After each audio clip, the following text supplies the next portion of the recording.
अस्सलाम वालेकुम students, class 9 का फिज़िक्स का हमारा लेक्चर है। स्टूडेंट लेक्चर नंबर 12 में हम आज टॉर्क के बारे में पढ़ेंगे। टॉर्क क्या होता है, उसकी एग्जांपल्स को देखेंगे। उसके बाद line of action of force, then moment arm, torque का मैथमेटिकल फार्मूला क्या होता है,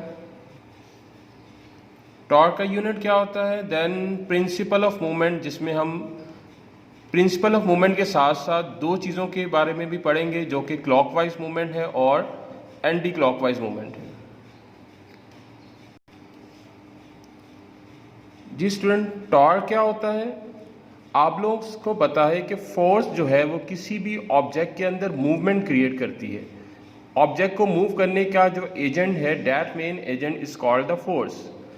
अगर स्टूडेंट फोर्स जो है किसी ऑब्जेक्ट के अंदर टर्निंग इफेक्ट प्रोड्यूस कर दे, मतलब उसको घुमा दे, तो that turning effect of a force is called the torque. कि फोर्स की वजह से अगर कोई ऑब्जेक्ट टर्न करता है या घूमता है अपने एक्सिस के गिर्द, तो फोर्स के इस टर्निंग इफेक्ट को हम टॉर्क कहते हैं। डेली लाइफ में बहुत सारी ऐसी एग्जांपल्स है जहां पर टॉर्क हमारे सामने है, जैसा कि turning the pencil in sharpener.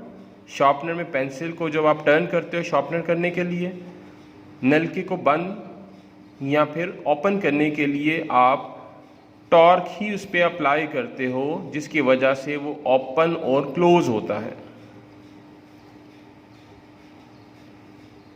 Student, torque से रिलेटेड दो कंसेप्ट हमने अभी देखने हैं कि line of action of force क्या होता है। स्टूडेंट, वो लाइन जिस पर फोर्स एक्ट करती है, that line is called the line of action of force. और moment arm, distance between the axis of rotation and line of action of force.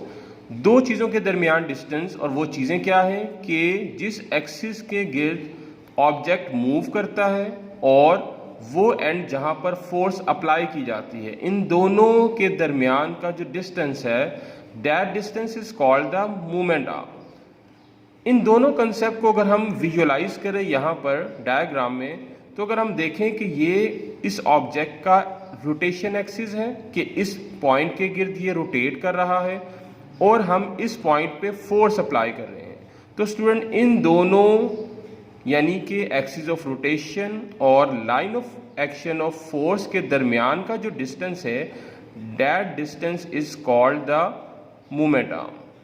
ये दोनों टर्म्स हमारी रिलेट करती थी टॉर्क के साथ, इसलिए हमने इसको यहाँ पे डिस्कस किया। जी स्टूडेंट, मैथमेटिकली टॉर्क जो है वो इक्वल होता है F multiply by L। F जो है वो फोर्स कहलाता है and L is the moment arm, जो कि अभी हमने पढ़ा। स्टूडेंट, इसी फॉर्मूला से हम इसका यूनिट भी ड्राइव कर सकते हैं। We know that the unit of force is newton और लेंथ का यूनिट जो है वो मीटर होता है, so that the unit of torque is newton metre. आगे स्टूडेंट हम पढ़ते हैं कि क्लॉकवाइज मूवमेंट क्या होता है। नॉर्मली डेली लाइफ में आपको पता है कि नट को टाइट करने के लिए आप जो फोर्स अप्लाई करते हो, that force turn the spanner in the clockwise direction. ये फोर्स क्या करती है, स्पैनर को क्लॉकवाइज डायरेक्शन में मूव करती है। या फिर हम ये भी कह सकते हैं कि नट को टाइट करने के लिए आप स्पैनर पर जो फोर्स लगाते हो वो उसको क्लॉकवाइज डायरेक्शन में घुमाता है, that is the clockwise direction. तो इस तरह से जो टॉर्क प्रोड्यूस होगा because of the clockwise direction. तो स्टूडेंट, स्पैनर जो कि हम नट को टाइट करने के लिए इस्तेमाल करेंगे, तो फोर्स की डायरेक्शन क्लॉकवाइज होगी। तो इस तरह से जो टॉर्क प्रोड्यूस होगा, that torque is called the clockwise movement. बिल्कुल इसी तरीके से स्टूडेंट हमारे पास अगला कंसेप्ट आता है एंटी क्लॉकवाइज मूवमेंट। आपको पता है when you have to loose a nut, we apply the force that turn the spanner in the clockwise direction.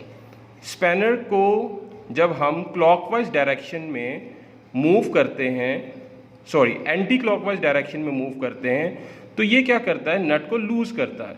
Anti clockwise की डायरेक्शन स्टूडेंट क्या होगी, कि क्लॉक की opposite direction, that is called the anti clockwise direction.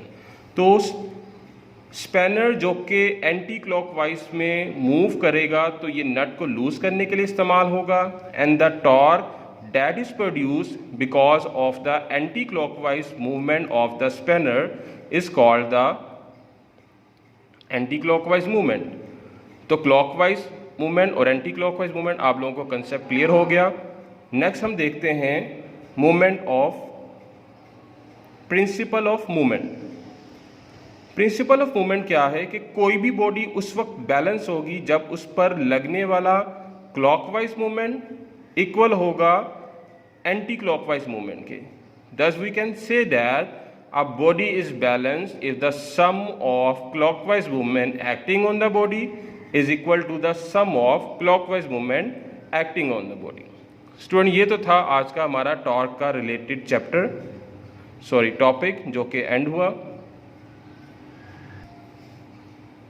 Urdu medium student ने जो इसका काम करना है वो ये डेफिनेशन है टॉर्क की।